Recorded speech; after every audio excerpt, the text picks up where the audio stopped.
오늘 말씀 가지고 오늘 말씀 제목이 뭡니까? 그리스도의 몸. 네, 원래는 교회인데 교구도 교회잖아요. 그래서 그리스도의 몸 교구라는 제목으로 함께 말씀을 나누고자 합니다. 오늘 이렇게 앉아 계시니까 참 보기가 좋습니다. 왜 보기 좋으냐면 일단 다 보통 기도회나 예배 드리면 앞자리는 다 비고 뒷자리만 쭉 이렇게 앉으시는데 이렇게 앞자리를 전진하여 앉으시니 왠지 제가 긴장이 됩니다. 이렇게 앞자리에 앉으시니까 좋습니다. 너무 딱딱 붙어 앉아서 계셔서 기도할 때 좀 마음껏 기도하지 못하는 아쉬움은 있었겠지만 그래도 교구가 같이 계신다고 하니까 더 감사한 것 같습니다. 사실은 우리 목사님들한테 제가 요청했다는 거는 이렇게 자리 배치를 이렇게 하자고 한 건 아니었거든요. 나중에 이제 오늘 말씀 가지고 기도할 때 이렇게 올라와서 같이 기도하자 하고 이렇게 이제 배치를 알려드렸는데 자리 배치가 돼버렸어요. 우리 목사님들이 정말 순종을 잘하셔서 그러신 것 같습니다. 뭐 상관없는데 오늘 이 자리에 이렇게 앉게 하신 것도 하나님의 귀한 은혜라 생각합니다. 여러분, 목양 사역을 위한 헌신 기도에 가지고자 했던 이유는 이제 올해 목사님들 중심으로 신방도 좀 구체적으로 진행하고 그리고 목사님들 중심으로 모든 사역들이 교구별로 진행되게 할 때 한번 우리 순자님들과 또 목사님과 그리고 모든 성도님들이 마음을 모아서 기도하는 시간이 꼭 있으면 좋겠다, 그런 마음이 들었습니다. 그래서 우리가 계속 금요중보 기도 때 특순 하잖아요. 특순 하는데 교구별로도 하시는데 보통 한 달에 한 교구씩 이렇게 하다가 같이 4주를 엮어서 같이 헌신을 이어가 보자 하고 연초에 생각했던 그 시간들을 이제 지금 실천해 가는 것입니다. 그래서 다음 주부터 1교구가 시작하고 그다음 2교구, 3교구 5월 8일은 어버이날이라 부담스럽다 하셔서 5월 15일 그렇게 4교구 해서 목양 마음을 담은 기도회로 같이 진행할 때 우리 모든 성도님들이 함께하는 금요일 밤이 되시면 좋겠습니다. 망해가던 미국의 자동차 회사 클라이슬러를 재건한 경영의 귀재로 일컬어지는 사람이 리 아야코카라고 하는 사람이죠. 아야코카라고 하는 이름 많이 들어보셨죠? 이분이 어느 신문 기자가 와서 인터뷰를 할 때 어떻게 그렇게 다 망해가는 회사를 다시 살려놓았는지 경영의 비밀이 무엇입니까? 하고 물었습니다. 그때 이 아야코카가 3P를 이야기했습니다. 3가지 P를 이야기했는데 첫 번째 P는 principle, 원리입니다. 원칙입니다. 원리 원칙을 중요시합니다. 두 번째는 그걸 실천해야 됩니다. practice, 실천하는 것. 그리고 세 번째는 원리와 원칙을 정했다고 하면 실천할 것을 꾸준히 지속적으로 집중력 있게 일관성 있게 하는 것이 중요하다 해서 세 번째 P가 persistence입니다. 그리고 3가지 P를 이야기하면서 원칙을 세우고 실행을 옮기고 일관성 있게 진행해 가는 것, 그것이 경영 비밀입니다. 그렇게 이야기를 했습니다. 제일 어려운 것이 뭔가 다시 물었습니다. 이 기자가 이 3가지 중에 제일 어려운 게 뭡니까? 그렇게 물었는데 여러분들은 어떤 게 제일 어려운 것 같아요? 원리, 원칙을 세우는 게 어렵습니까? 실천하는 게 어렵습니까? 그걸 지속성 있게 밀고 가는 게 어렵습니까? 네, 답이 다 틀리네요. 뭐 다 틀릴 수 있습니다.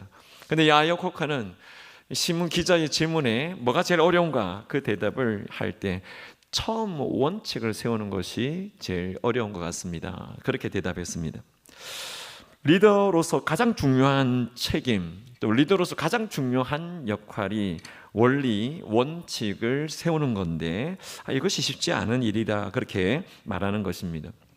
여러분, 세상도 그렇지만 우리 교회도 그런 것 같습니다. 우리 교회도 주님의 몸이니 교회를 세워나간다고 할 때 원리와 원칙 중심의 리더십을 발휘하는 것, 이것이 가장 중요한 것 아닐까, 그런 생각이 듭니다. 왜냐하면 첫 단추를 잘 꿰어야 그 다음 그것을 실천해가고 그것을 꾸준히 실천해 나갈 수 있는 힘이 생길 수 있다고 봐집니다. 오늘 말씀 우리가 세 번째 느헤미야 본문 보는데요, 느헤미야 오늘 1장을 보셨다가 8장을 보셨다가 오늘은 3장인데 이 느헤미야라고 하는 이 지도자의 모습을 보면 느헤미야 성벽, 우리 구약 파노라마 할 때 두 단어로 느헤미야를 꿰잖아요. 예루살렘 성 재건이라고 하는 이 일을 할 때 어떤 원리를 가지고 리더십을 펼쳐 나갔는가 하는 것을 살펴보는 것은 중요한 문제인 것 같습니다. 그가 예루살렘 성벽 재건의 일을 완성했을 때 그 프로젝트를 완성한다는 것이 쉬운 일이 아닌데 그 일을 어떤 원리를 가지고 했는가를 오늘 말씀 이 3장을 통해서 우리가 보실 수 있겠습니다. 느헤미야가 중요하게 생각했던 리더십의 원리, 특별히 오늘 이 자리에 전진 배치하여 앉아 계시는 열심히 있는 교구의 기독군들이시고 또 대부분 순장님들이시고 또 사역의 리더들이신데 하나님 앞에서 리더로서의 사역을 감당하면서 그 리더십의 원리 어떤 것인가 우리 안에 한 번 더 정리하고 우리 교회도 이 원리 안에서 다시 사역들을 힘있게 밀어나가 보시면 좋겠습니다. 저는 오늘 교구 그리스도의 몸, 교구 사역이라고 하는 배경을 가지고 말씀을 드립니다. 그래서 오늘 말씀을 나눌 때 교구 목양 또는 청년부 목양 또는 주일학교 목양 다 마찬가지로 생각합니다. 목양 사역에서 그리스도의 몸인 이 교구를 어떻게 세울까, 여기에 필요한 느헤미야를 통해 발견하는 세 가지 우리 안에 주시는 은혜가 될 수 있으면 좋겠습니다. 첫 번째는요, 첫 번째 우리가 발견하게 되는 원리는 함께라고 하는 겁니다. 함께, 혼자가 아니고 함께 한다는 거죠. 제가 뜻한 바는 아니지만 의도한 바는 아니지만 오늘 이렇게 함께 앉아 계시잖아요. 가운데는 좀 비어 있지만 이렇게 함께 앉아 계시는 걸 보면서 혼자가 아니다라고 하는 걸 더 가까이 느낄 수 있는 것 같습니다. 옆에 계신 분, 옆에 계신 분, 지금 가까이 앉아 계신 분, 교구 성도님들끼리 한번 인사 나눠보십시오. 우리가 혼자가 아닙니다. 우리가 혼자가 아닙니다. 네, 하필 또 이제 나 혼자 앉아 계신 분들은 좀 썰썰하겠네요. 혼자가 아니라 함께라고 하는 것이 첫 번째 원리입니다. 느헤미야 3장에서 보여주는 첫 번째 원리가 사역을 함에 있어서 혼자가 아니라 하는 것이죠. 느헤미야는 자기 혼자서 사역을 할 수 있다고 생각지 않은 사람이었습니다. 느헤미야가 함께 협동하면서 성벽 재건 프로젝트를 실현하고자 한 함께하는 원리, 협동하는 원리, 협력하는 원리, 그 원리를 가지고 리더로서의 역할을 감당한 것이 느헤미야가 아닌가 우리가 볼 수 있습니다. 여러분, 느헤미야서에는 사람들의 이름이 꽤 많이 나오죠. 지난 시간에 살펴봤던 8장에서도 여러 사람들의 이름이 나왔는데 8장에서는 성경 말씀을 읽고 난 다음에 말씀을 깨닫지 못하니까 그 말씀을 깨닫게 하기 위해서 누가 도왔습니까? 순장님들이 도와줬다 했잖아요. 그 이스라엘 무리 속에 있는 먼저 말씀을 깨달은 율법의 지도자들이 그 성도들이 읽은 말씀이 무슨 말씀인지 모를 때 그걸 밝히 알도록 깨닫게 했다라고 할 때 그 사람들 이름이 쭉 나왔었습니다. 근데 오늘 말씀에도 보면 오늘 우리가 3절까지만 읽었지만 여러분 3장 보십시오. 3장 대충 봐도 이름이 너무 많이 나와요. 읽기 힘든 장 하나가 느헤미야 3장일 겁니다. 사람의 이름이 너무 많이 나와서 여러분 이 사람들의 숫자가 몇 명인지 한번 세알려 보십시오. 몇 명이겠습니까? 제가 세알려 봤습니다. 75명입니다. 3장에 나오는 사람의 이름의 숫자가 75명, 75명 이상의 사람들이 열거되고 있습니다. 여러분 이 3장에서 느헤미야가 왜 75명 이상이나 되는 사람들의 이름을 일일이 기록하고 있겠습니까? 이유가 뭘까요? 오늘 말씀을 보면 사람의 이름을 기록하면서 가장 많이 나오는 단어들 중에 하나가 건축하였다. 또 이 단어와 같은 개념의 단어인데 중수하였다. 이런 단어들이 나오죠. 사람 이름 앞뒤로 중수하되, 건축하였으되, 이런 단어들이 계속 반복해서 나옵니다. 이걸 보면 성벽을 재건하는 이 사역을 이 느헤미야가 진행해 가면서 느헤미야 혼자 성벽 재건한 게 아니라 이들과 함께 여기 나오는 모든 사람들의 그들과 함께 이 성벽 재건의 일을 했다라고 하는 것을 강조하고 있습니다. 한 절만 보십시오. 3장 1절 보십시오. 그때 대제사장 엘리야십이 그의 형제 제사장들과 함께 일어나 함께라고 하는 단어가 여기 나오죠. 함께 일어나서 같이 성벽을 재건하는 일을 합니다. 느헤미야서에 나오는 이 많은 사람들의 이름과 함께 자주 등장하는 단어가 함께라는 단어입니다. 여러분 2절을 보십시오. 2절을 보시면 이렇게 표현합니다. 그 다음은 여리고 사람들이 건축하였고 또 그 다음은 이므리의 아들 삭굴이 건축하였으며, 이렇게 쭉 말씀할 때 계속 보시면 3절을 건너뛰고 4절, 5절, 7절, 8절 다 계속 반복되는 단어가 뭡니까? 그 다음은 계속 이렇게 이야기를 합니다. 그래서 3장에서 많이 나오는 단어 중에 하나가 그 다음은입니다. 이 그 다음은이라고 하는 이 단어는 이 많은 사람들이 어떻게 자기를 지키면서 어떻게 동시에 나란히 서서 협동해서 이 성벽을 재건하는 일을 어떻게 함께 할 수 있었는가라고 하는 것을 설명하고 있는 단어가 그 다음은입니다.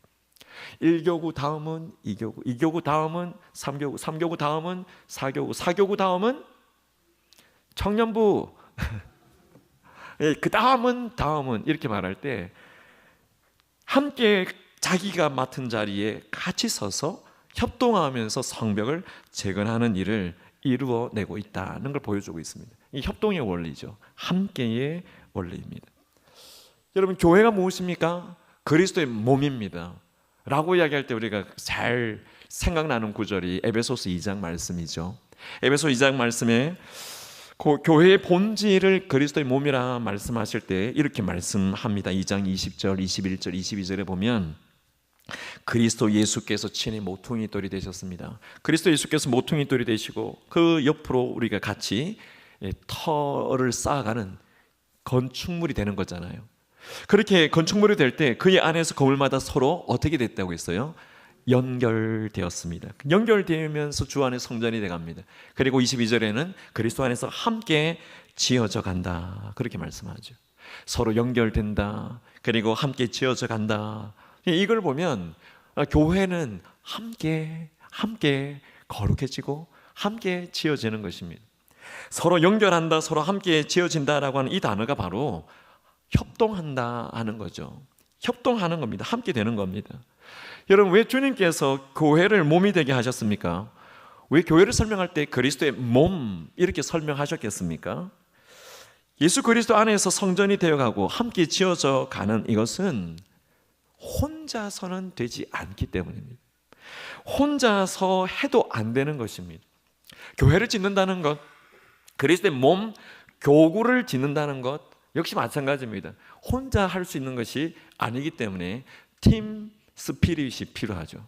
팀 스피릿은 뭐 군인들의 군대 훈련 명칭일 뿐만 아니라 교회가 지어지는 원리이기도 합니다. 교회는 함께 지어지도록 되어 있습니다. 서로 연결해서 함께 지어져가는, 서로 협력하고 협동하면서 같이 지어지는 것이 그리스도의 몸인 교회, 교구라고 이야기할 수 있습니다. 그래서 오늘날 많은 분들 가운데 내 신앙생활을 내가 알아서 할 테니, 나 혼자 할 테니 나를 좀 덜 신경 쓰십시오, 나를 신경 쓰지 마십시오, 이러는 분들 계시잖아요. 아마 이제 정례신방이 시작됐습니다. 교구마다 제가 알기로 적게 잡아도 한 100여 가정, 많으면 150명에서 200명 정도의 장년 성도들이 계십니다.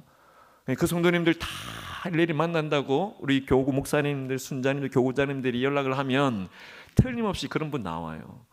제 신앙은 제가 알아서 할 테니 저를 터치하지 마세요. 그렇게 말씀하시는 분들이 분명히 나옵니다. 여러분, 그런 분들은 개인 신앙에 있어서 진보가 일어나지 않습니다. 왜냐하면 교회는 함께 지어져 오기 때문에, 교회는 협력해서 협동해서 그리스도의 몸이 되는 것이기 때문에 나 혼자 신앙생활한다 라고 할 때는 신앙의 진보가 일어나지 않습니다. 마찬가지입니다. 주님의 교회가 사역을 할 때 교회 사역이 진전되지 못하고 주님 몸된 교회 가운데 맡은 사역들이 지지부진하다고 하면 반드시 이유가 있습니다. 그 이유는 그리스도인이지만 지나치게 너무나 개인주의적이어서 협동과 협업이 안 되고 함께 지어져 가는 것이 안 되면 그 사역은 어떤 사역이든지 지지부진할 수밖에 없습니다. 여러분, 이런 모습은 세상의 가치관과 세상의 영향을 교회가 극복해야 되는데, 세상의 가치관과 세상의 영향을 그대로 교회가 답습하고 동화를 해버리면 이런 현상이 일어나게 돼 있습니다. 우리가 극복해야 될 문제인 거죠. 여러분, 아주 오래된 책인데 2000년도에 출간된 책입니다. 지금은 구하기에도 구하기 쉽지 않은 책인데요, 한국인의 의식구조라고 하는 책에 보면 오늘날 현대인들을 살아가는 이 대한민국 사람들, 한국인들이 왜 협동을 잘 못하고 협력을 잘 못하는가, 그 원인이 어디 있는가라고 할 때 산업화 과정에서 과잉된 경쟁 구조 때문에, 산업화가 막 진행되어 오면서 과잉 경쟁 때문에 개인주의가 너무 심화돼서 협력, 협동이 안 된다, 그렇게 말합니다. 그러면서 이 한국인의 의식구조라고 하는 책을 쓴 이규태 씨가 어떤 말을 하냐면 이런 예를 듭니다. 변질된 21세기를 살아가는, 21세기 살아가는 변질된 한국인들을 독 안에 든 개 옆으로 가는 개 있죠? 독 안에 든 개와 같다, 그렇게 비유를 합니다. 독에 갇힌 개는 한 마리만 있으면 독을 이렇게 어떻게든 긁어서 타고 나올 텐데, 독 안에 든 개가 두 마리 이상 있으면 한 마리가 나오려고 하면 다른 한 마리가 어떻게 해요? 찌끼를 딱 잡고 못 나가게 만든다는 거죠. 그렇게 만들기 때문에 결국 그 독에서 나오지 못한다라고 하는 겁니다. 너도 죽고 나도 죽자 하는 거죠. 여러분, 교회와 그리스도의 신앙은 뭡니까? 너부터 살고 나도 살게, 이건데 이 세상은 너도 죽고 나도 죽자는 겁니다. 이런 한국 사람의 의식구조의 변혁이 일어나서 당면한 모든 문제를 극복해 가기 위해서 반드시 필요한 원리가 함께하는 원리입니다. 협동하고 협력하고 협업하면서 주님의 몸된 교회를 함께 세워나가는 것이죠. 여러분, 교회가 그러해야 됩니다. 교구도 그러해야 됩니다. 1교구, 2교구, 3교구, 4교구 안에 계시는 이런 두 개의 사랑방도 역시 그러해야 됩니다. 함께 저어져 가야 되고 서로 연결되어 가야 됩니다. 이걸 거부하고 이걸 뿌리치면 개인 신앙에 있어서 진보가 일어나지 않고 교회도 역시 하나님 앞에서 사역을 능히 감당해 갈 수가 없게 된다는 것이요. 여러분, 사도 바울은 바울 서신을 통해서 많이 강조하는 것 중에 하나가, 여러분, 우리가 바울 서신을 살펴볼 때마다 깨닫는 건데, 서로라고 하는 단어를 얼마나 많이 쓰는지 몰라요.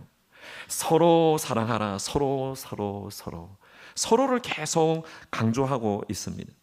그것처럼 교회의 몸을 이루는 지체들이 서로가 서로를 지원하고 서로가 서로를 격려하면서 하나가 되고자 할 때 그리스도의 몸인 교회가 세워지고 그리스도의 몸인 우리 교구가 세워지면서 머리가 되시는 예수 그리스도의 지상 명령에 순종하며 나갈 수 있는 그런 교회가 될 수 있다는 사실을 믿고 확신하실 수 있기를 예수님의 이름으로 축복합니다. 여러분, 우리 교회 모든 교구 공동체가 정말 효과적으로 효율적으로 목양을 해 나가기 위해서 오늘 이 마음을 우리 목사님들 먼저 꼭 가지시고 또 우리 교구장님, 순장님들께서 먼저 이 마음을 가지시면서 서로 연결돼야 된다. 어떻게든 연결해서 함께 젖어가야 교회 안에 한 영혼 한 영혼이 살 수 있다라고 하는 사실을 우리가 깨달으심으로 함께 교회를 세워가는 모든 분들 되시기를 바랍니다. 여러분, 교육자들과 교구장님들이 협력하시고 또 교구장님들 중심으로 그 교구 순장님들이 계시잖아요. 그 교구 순장님들이 또 협력하시고 순장님들과 순장님들께서 같이 협동하시고 또 사랑방과 사랑방이 같이 협력하시고 그러면서 교회가 세워져 나가면 분명히 그 속에서 위로받아야 될 사람이 위로를 받고 말씀 안에서 들어와 세워져야 될 사람들이 세워지고 양육의 귀한 은혜가 교회를 더 은혜 가운데 세워나가는 귀한 역사가 일어나게 됨을 확신하시기를 축복합니다. 우리 옆에 계신 분에게 한번 손 꼭 잡아주면서 그렇게 말씀해 주십시오. 함께 해야 합니다. 함께 해야 합니다. 네, 혼자 계신 분들은 두 손을 혼자 잡으시고 함께 해야 됩니다. 함께 하셔야 됩니다. 목양 사역, 교구 사역 그렇습니다. 함께 하셔야 됩니다. 두 번째 우리가 오늘 말씀에서 발견하게 되는 원리는 은사의 원리입니다. 이 은사의 원리는 은사대로, 은사를 주신 대로의 원리라고 말할 수 있습니다. 좋아하는 것, 잘하는 것을 하라는 것이죠. 하나님께서 주신 은사대로 할 때 자신이 좋아하는 일, 자신이 잘하는 일, 하나님 주신 거니까 그걸 가지고 하라는 겁니다. 오늘 느헤미야 3장에 보시면 다양한 직종이 나옵니다. 한 10가지 이상의 다양한 직종이 등장하는데 자기의 일들이 다양해요. 어떤 사람은 제사장, 어떤 사람은 또 다른 자기의 일들이 있습니다. 그 일들이 있는데 이 사람들이 다 이 예루살렘의 성벽을 재건하는 일에 동참을 합니다. 근데 흥미로운 것은 이들이 모두 자기들이 일하게 될 사역의 자리를 책임지고 있습니다. 자기들이 일하게 되는 그 자리에 있는 성벽을 책임지면서 성벽 건축에 헌신을 했다라고 하는 겁니다. 예를 들면 여러분 1절 한번 보십시오. 1절에 보면 제사장이 일어나서 양문을 건축하는 일을 담당하는 내용이 나오는데요. 1절에 보니까 제사장 엘리야십, 대제사장 엘리야십과 형제 제사장들이 함께 일어나서 양문을 건축했다, 그렇게 말씀하고 있죠. 여러분 여기에 양문은 제사장이 제물인 양을 가지고 출입하는, 예루살렘을 들어와가 나가는 출입하는 그 성문을 양문이라고 말합니다. 그 문의 용도를 누구보다도 잘 알고 있는 사람은 누구겠습니까? 제사장이죠. 제사장이 그 제물을 가지고 들어오고 나가고 하는 거니까요. 그러니까 이 사람들이 양문과 그 문의 성벽을 건축하도록 한 것입니다. 3절에 보면 3절에는 어문이라고 나옵니다. 3절에 어문은 하스나의 자손들이 건축했다, 그렇게 말합니다. 이 어문은 아마도 말 그대로 이제 지금 이 예루살렘의 북쪽에 있는 문이지 않을까. 다메섹 문 근처에 다메섹으로 향한 그 문으로 간주하는데 두로 쪽에서 오는 생선을 잡아서 들어오는 문, 아마 그 문이 이 어문일 것이다, 그렇게 신학자들은 봅니다. 그래서 이 문을 통과해서 들어와서 시장에서 생선을 파는 일들이 일어났을 것이고, 이 문을 가장 잘 사용하고 자주 사용하는 사람은 어업에 종사를 하거나 이와 관련된 것을 가지고 와서 이걸 파는 사람, 그래서 이 사람들에게 이 어문을 성벽 건축하는 일을 책임지어진 것이죠. 그리고 대부분의 특별한 전문성이 없는 사람들은 느헤미야의 말씀을 보면 자기 집 가까이 있는, 자기 삶의 거주지에 가까이 있는 그 성벽의 한 부분을 건축을 담당을 합니다. 내가 사용할 수 있는 부분은 내가 가장 잘 알기 때문에 내가 책임질 수 있는 형식으로 이 성벽 재건의 공사가 진행됐다라고 하는 겁니다. 여러분 이걸 보면 느헤미야 시대의 사람들을 아주 은사를 배치해 가면서 성벽을 재건하고 있는 것을 우리가 느낄 수 있습니다. 베드로전서에 베드로 사도가 한 말씀이 기억납니다. 같이 한번 읽어보시기 바랍니다. 시작. 각각 은사를 받은 대로 하나님의 여러 가지 은혜를 맡은 선한 청지기 같이 서로 봉사하라. 은사를 받은 대로, 하나님의 은혜를 받은 대로, 받은 것 가지고 봉사하라 하는 말씀이죠.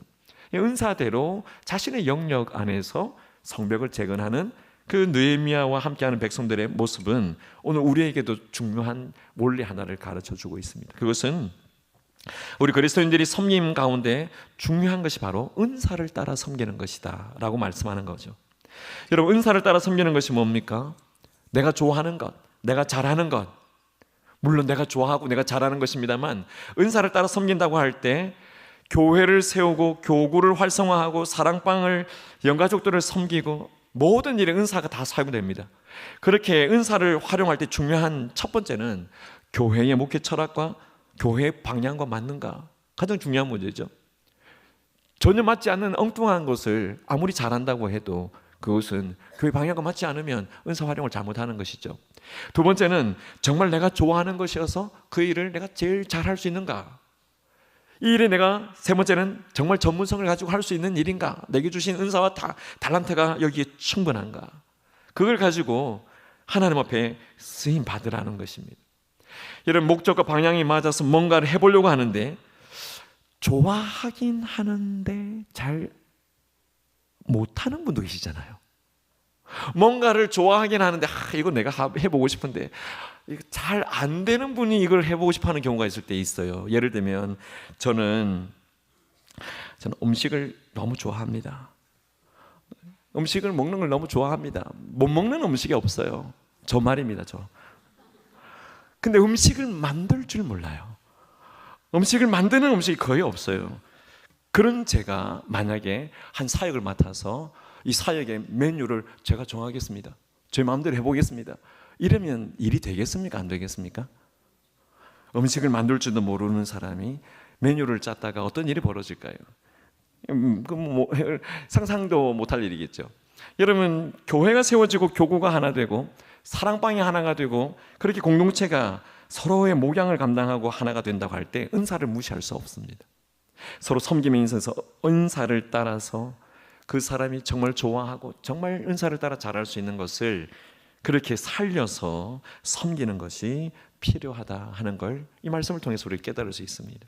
사랑하는 여러분, 우리 교회 안에 소그룹, 사랑방, 또 대그룹, 주일 예배 공동체 잘 세우기 위해서 또 하나의 필요한 공동체는 중그룹인 바로 이 교구 공동체, 청년 공동체, 주일학교 공동체, 바로 이 중그룹 공동체입니다.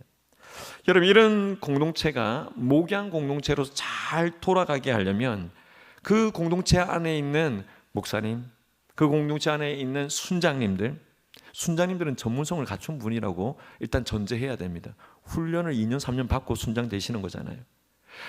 그리고 그 공동체 안에 있는 은사를 따라 섬기시는 여러 가지 섬김의 동력자들, 이런 분들이 다 존중돼야 됩니다. 그러면서 교구 목양을 우리가 더 잘해 봅시다. 교구를 더 활성화시켜 보십시다. 정말 이 교구가 송우교회 안에 있는 교회 하나하나의 교회로서 하나님 주시는 영적인 그런 즐거움과 또 교제의 즐거움을 맛보면서 교회를 한번 세워봅시다. 그렇게 할 때 은사를 가진 분들을 발굴해내는 것이 필요합니다. 교회 안에 오시는 분들은 대부분 자기를 숨기고 계시죠. 내가 뭘 잘한다는 걸 절대 안 가르쳐 줄 거야. 그래서 신방 가면 그제서야 한꺼풀 벗겨내면서 저는 이런 걸 잘합니다. 그리고 이제 조금 더 사랑방에서 교제를 하게 되면 저는 이걸 잘하는데 안 시켜줘서 조금 섭섭해합니다. 그러면 이제 빨리 봉사 자리에 들어가잖아요. 그렇게 봉사를 하다가 저도 이런 걸 정말 잘하는데 그러면 빨리 훈련받으라고 그러면서 리더의 자리로 세우잖아요. 여러분, 이렇게 사람들은 자기를 잘 드러내지 않지만 은사가 발견되면 은사대로 계속 쓰임 받을 수 있도록 교구 목양은 그분들을 계속 은사에 맞는 자리에 세워나가는 것이 필요하다는 사실을 우리가 기억하실 필요가 있습니다. 그렇게 은사가 잘 맞는 분들이 그 자리에 잘 세워지면, 예를 들어 3교구 안에 꼭 필요한 분들이 순장이 되시고 봉사자가 되시고 또 사랑방 안에서 귀한 섬김을 하시고 또 교구가 귀한 일들을 하시는데, 그분들이 쓰임 받을 때 하나님은 교회를 더욱 교회되게 하시는, 또 사역에 아름다운 열매를 주시는 은혜를 더하신다는 사실을 꼭 기억하시기를 예수님의 이름으로 축복합니다.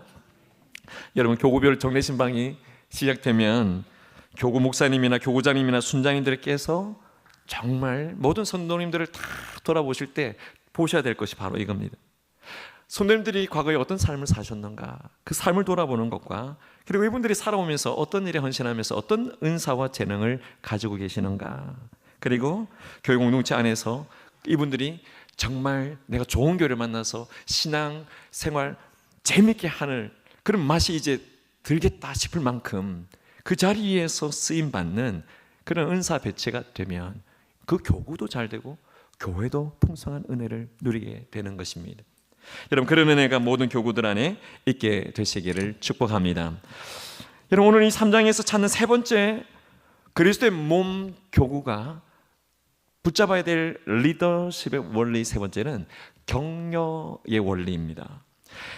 칭찬하고 격려하는 것에 진심을 다하는 것이 교회 안에, 교구 안에 필요하다는 것이죠. 이런 느헤미야가 예루살렘 성벽 재건하는 일에 오늘 이 말씀에 나오는 것처럼 이토록 많은 사람들의 이름, 여러 지도자들의 이름, 또 그들의 사역 내용, 그들이 재건한 성벽의 위치, 이런 것들을 상술하고 있는, 구체적으로 적고 있는 이유가 뭐겠습니까? 그 이유는 여러 가지 이유가 있을 수 있겠습니다만은 느헤미야가 리더로서 왜 이렇게 다 일일이 상속을 했을까? 그렇게 생각할 때 격려를 위한 것이 아닌가 그런 생각을 하게 됩니다. 여러분, 격려를 위해서 이름을 기록하고 있는 걸 느헤미야는 힘들어하지 않았다는 것이죠. 여러분, 사람은 누구나 격려받지 못하면 어떤 일이든지 지속적으로 헌신하기가 쉽지 않습니다. 지속적인 헌신을 위해서 격려가 필요합니다. 여러분, 영어로 격려라고 하는 단어가 어떤 단어죠? encouragement라고 하잖아요. encourage, in 안에 encouragement, 용기. 격려를 받으면 용기가 생기니까 그 일을 끝까지 하실 수 있는 거죠. 여러분, 격려의 반대, encouragement의 반대말은 뭘까요? in 대신에 dis를 넣으면 되겠죠. discouragement 그렇게 이야기하는데 뜻은 용기가 없으니까 낙심이 오는 겁니다. 낙심이라는, 격려 반대말은 낙심이라는 거죠. 여러분, 낙심하면 용기를 잃어버립니다. 낙심하면 의욕을 잃어버립니다. 그런데 반대로 격려를 받으면 용기를 내고 격려를 받으면 힘을 낼 수 있습니다. 그래서 우리가 사역하면서 격려하는 것이 필요하죠. 저는 이 느헤미야 3장을 묵상하면서 세 번째 원리가 격려, 칭찬. 그럴 때 마음에 큰 부담이 생겼어요. 왜냐하면 저는 정말 느헤미야 같은 지도자가 못 되는구나. 느헤미야는 이 사람들 이름을 어떻게 다 기억해가지고 이렇게 다 썼을까? 저는 영화부부터 포에고에 이르기까지 40개 부서의 모든 분들의 이름을 다 기억하면서 그들이 행한 일들을 다 써가면서 일일이 전화해가지고 이렇게 격려한 적이 있었나 그렇게 생각할 때 저는 정말 부족한 지도자구나 그런 생각을 먼저 회개하면서 했습니다. 여러분, 히브리서 10장 24절 말씀에 보면 이런 말씀이 있습니다. 같이 읽어보십시오. 서로 돌아보아 사랑과 선행을 격려하며, 서로 돌아보면서 사랑과 선행 어떻게 했는지 칭찬하며 격려하며 돌아보라는 거죠. 여러분, 우리가 이제 1, 2, 3, 4 청년 모든 사역 공동체 안에서 목양 공동체가 하나님 앞에서 다시 힘을 내어 서로 연결해서 함께 지어져 간다고 할 때 양념과 같이 꼭 필요한 것이 바로 느헤미야가 하고 있는 바로 이 일입니다. 격려하는 일, 칭찬하는 일. 우리 옆에 앉아 계신 분에게 한번 격려해 보십시오. 격려해 보십시오. 격려, 칭찬. 옆에 계신 분에게 시작. 네, 됐습니다. 네, 여러분, 제가 시작하고 난 다음에 바로 하셨습니까? 그렇지 않죠.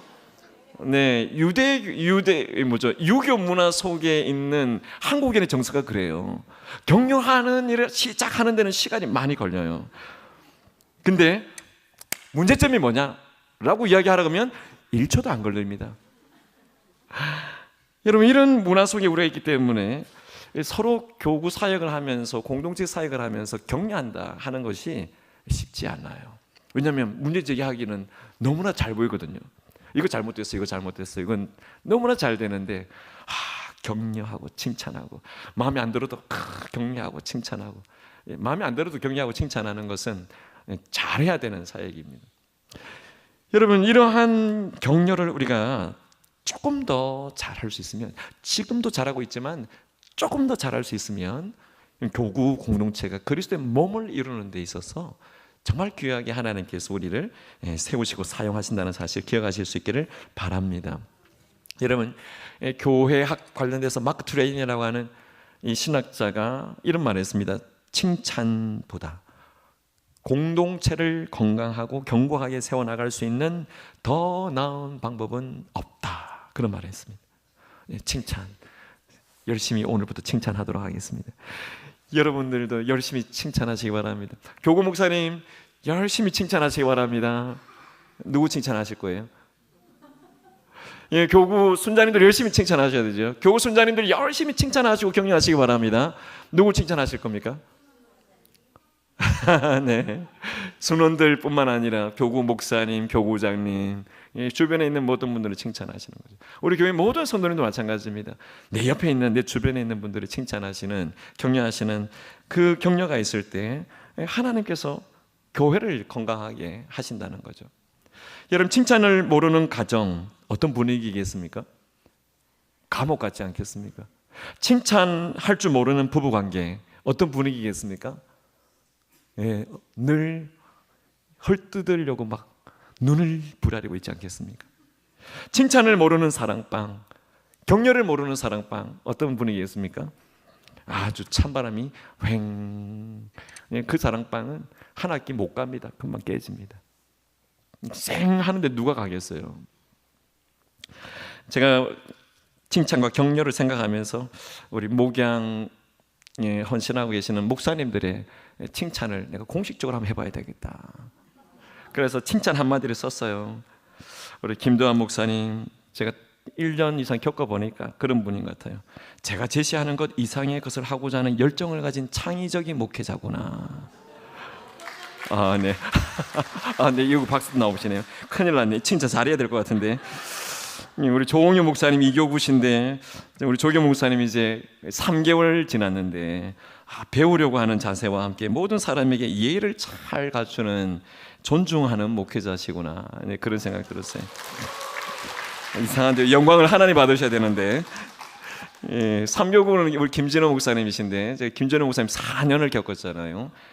김진호 목사님 오늘같이 순종도 잘하세요. 이렇게 순종도 잘하시는데 우리 김진호 목사님의 강점은 섬세하고 문서적인 감각이 탁월해서 그냥 한마디 던져놓으면 그 다음 주일날 다 돼 있어요. 아주 믿을 만한, 맡길 수 있는 그런 목회자구나, 그런 생각이 들어요.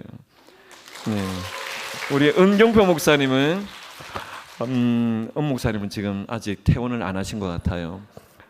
지금 이제 담낭 제거 수술하셨고 회복하고 계시는데 우리 목사님은 뭐 여러 은사가 많은데 목사님 곰곰이 생각할 때 말씀과 강의에 탁월함이 있으시구나. 그래서 말씀과 강의를 통해서 또 귀하게 목회하시는 목회자다, 그런 생각하게 됩니다. 우리 네 분 교구 목사님들만 칭찬하면 되지 않을까요? 물론 우리 교육자들 다 칭찬할 만한 것들이 많습니다. 격려할 것들이 많습니다. 여러분, 제가 이 작업을 하면서 느낀 게 뭐냐면 칭찬과 격려는 시간을 들여야 되는 거구나. 그냥 생각으로 되는 게 아니라는 거였습니다. 시간을 들여서 그분을 생각하고 그 순장님을 생각하고 그 일을 생각했을 때 칭찬할 수 있는 거죠.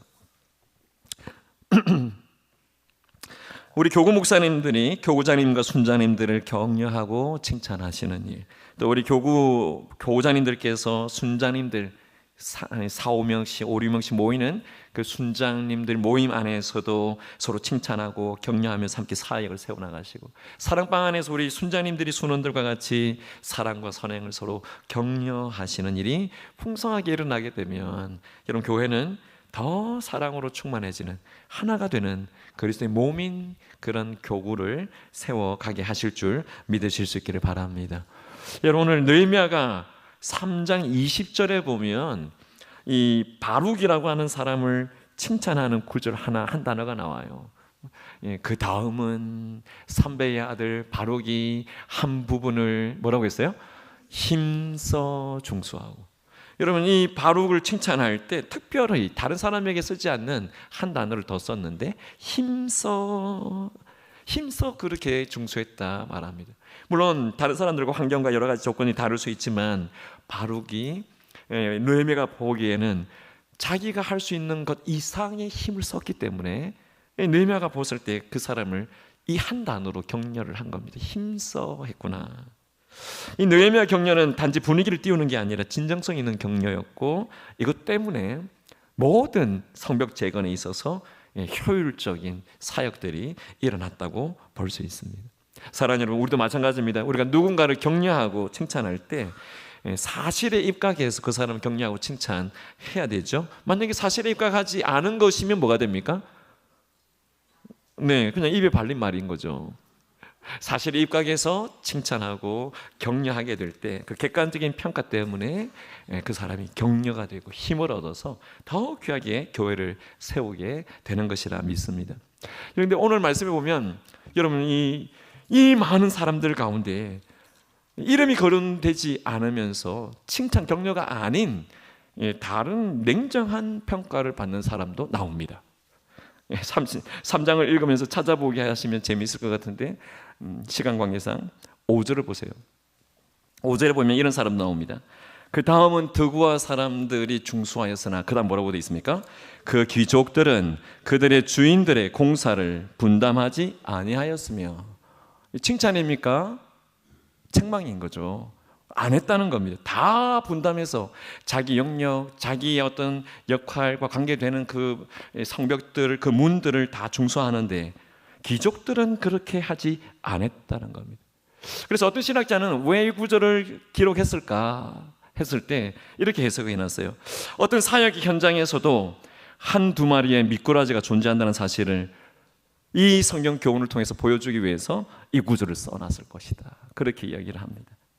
여러분, 아마도 이 귀족들은 자기의 신분에 취해서 자기가 어떤 사람이라고 하는 자기의 과도한 프라이드 때문에 다른 사람들이 다 팔을 걷어서 일을 하고 있는데 주의 일에 팔을 걷어붙이지 않고 은사대로 하지도 않고 헌신하지도 않고 그냥 나는 귀족임네 하고 있었다는 거죠.